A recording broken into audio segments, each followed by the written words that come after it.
চট্টগ্রামের জনগণ জানি সেই সমস্ত ভিতর বাড়ির লোকজন আসলে সেদিন সেই শিক্ষককে, সোহেল রানা নামে যে শিক্ষক, সেই শিক্ষককে হত্যা করেছে। যখন কোনো উপজাতি কোনো শিক্ষককে মারে, কোনো সাধারণ নাগরিককে মারে, তখন সে শান্তি বাহিনীর ভূমিকায় থাকে। আর তার উপর যখন কোনো আক্রমণ হয় তখন সে সাধারণ উপজাতি হয়ে যায়। এই ভিকটিম কার্ডগুলা তারা ব্যবহার করে আসছে দীর্ঘদিন ধরে। এরপর তারা বলেছে যে সোহেল রানা নাকি একজন ধর্ষক। যদি ধর্ষক হয় আমরা তার বিচার চাই, আমরা তার বিচার চাই, কিন্তু তাকে মেরে ফেলার অধিকারটা কে দিয়েছে তাকে? আমরা যেটা জানলাম, পার্বত্য চট্টগ্রাম অন্তত 100টির উপরে ঘটনা আছে, যে এই ঘটনাগুলো হচ্ছে উপজাতি অধ্যুষিত এলাকা, কিন্তু বাঙালি শিক্ষক হচ্ছে সেখানকার স্কুল প্রধান কিংবা কলেজ প্রধান কিংবা কোনো ডিপার্টমেন্টের প্রধান হয়, তাকে কোনো না কোনোভাবে ধর্ষকের পরিচয় নিয়ে ওই স্কুল ছাড়তে হয়। এই ধর্ষক কেন বলা হয়? কারণ হচ্ছে ধর্ষকের পক্ষে আমরা কেউ নই এবং আমিও ঘৃণা করি, কিন্তু পার্বত্য চট্টগ্রামে যারা ধর্ষণকারী হিসাবে পরিচিত করার জন্য চেষ্টা করে, তারা কিন্তু একটা ভিকটিম রোল কার্ড ব্যবহার করে। সেখানে পার্বত্য চট্টগ্রাম আপনারা দেখেছেন যে সাজেকে যখন যান, সেনাবাহিনী কিভাবে এই সমতলের জনগণকে প্রোটোকল দিয়ে আপনার সাজেকে নিয়ে যেতে হয়। প্রোটোকল ছাড়া দিয়ে দেখেন আপনাদেরকে কিভাবে তারা সেখান থেকে কিডন্যাপ করে, সেটা তখন বুঝতে পারবেন।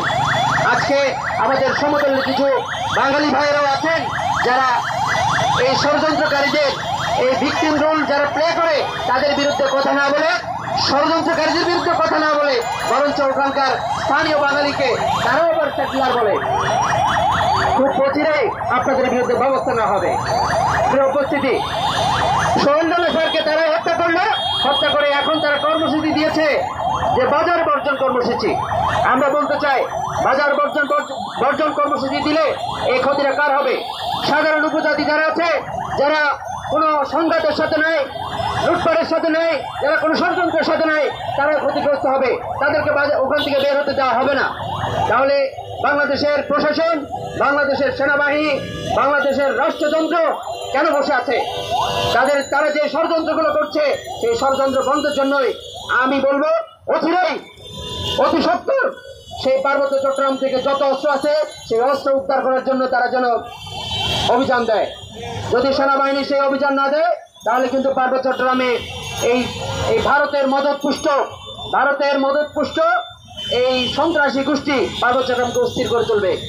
আপনারা জানেন, যারা পার্বত্য চট্টগ্রামের শান্তি বাহিনী কিংবা ইউপিডিএফের সশস্ত্র শাখা, কেএনএফ এর সশস্ত্র শাখা, যেগুলো জানেন, এগুলো হচ্ছে সমতলের যারা সর্বহারা পার্টি, গণফৌজ, জনযুদ্ধ, এদের সাথে সমান তাল রেখেই পার্বত্য চট্টগ্রামের শান্তি বাহিনী গঠন করা হয়েছিল। আজকে সমতলের সর্বহারা পার্টি, গণফৌজ, জনযুদ্ধ এরা কিন্তু বিলীন হয়েছে পার্বত্য চট্টগ্রামে। আজকে কিন্তু ওই উপজাতি যারা সন্ত্রাসীরা আছে, তাদের যে শান্তি বাহিনী কিংবা কেএনএফ, তাদেরকে কিন্তু প্রতিহত করা হয়নি, বরঞ্চ তাদেরকে সিম্পিটি দেখিয়ে আজকে মাথায় তুলেছে। আমরা বলবো অতি সত্বর সরকার যেন তাদেরকে এই সমস্ত অবৈধ অস্ত্র উদ্ধার করে এবং সাথে সাথে পার্বত্য চট্টগ্রামের সমস্ত জনগোষ্ঠীর নিরাপত্তা নিশ্চিত করে। প্রিয় উপস্থিতি, পার্বত্য চট্টগ্রামে যারা বাঙালি জনগোষ্ঠী আছে, 1997 সালে একটি অবৈধ গণতান্ত্রিক একটি কালো চুক্তি করেছিল। সেই কালো চুক্তির মধ্য দিয়ে পার্বত্য চট্টগ্রামের জনগোষ্ঠীকে দ্বিতীয় শ্রেণীর নাগরিক হিসাবে তৈরি করা হয়েছে। তাদেরকে পার্বত্য চট্টগ্রাম উন্নয়ন বোর্ড, পার্বত্য চট্টগ্রাম মন্ত্রণালয় থেকে পার্বত্য চট্টগ্রাম অন্তত 10টি প্রতিষ্ঠানের মধ্যে তারা প্রতিনিধিত্ব করতে পারবে না, এইরকম একটি লিখিত চুক্তি করা হয়। এটা কি করে? যে গণতন্ত্রের জন্য, যে বাক স্বাধীনতার জন্য আমরা লড়াই করে 1971 সালে বাংলাদেশ স্বাধীন করেছি এবং 24 সালে বৈষম্য বিরোধী আন্দোলনের মধ্য দিয়ে বাংলাদেশকে দ্বিতীয়বার বাক স্বাধীনতা ফিরিয়ে দিয়েছে।